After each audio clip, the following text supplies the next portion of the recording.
Bayaran ko baka matangay yung kontador. Kung mo pambayad ng kuryente, wala.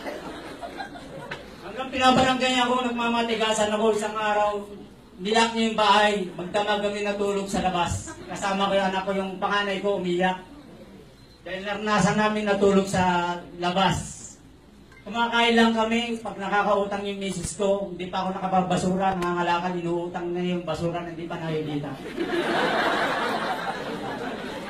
Mabasa ng mga anak ko, siguro, naglalakad sila, napakalayo.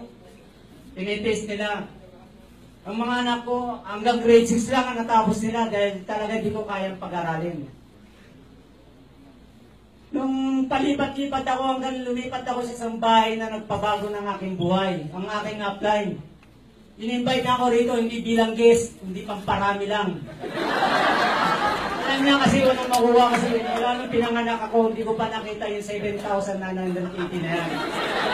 Dahil sa isang pambasura, swerte ka na kung makakita ka ng 50 pesos ang araw. Sa 8 anak mo pagkakasay mo, titingin na lang kami ng magkasawa. Isang magi, pagkati-hati, damihan mo lang sabaw para may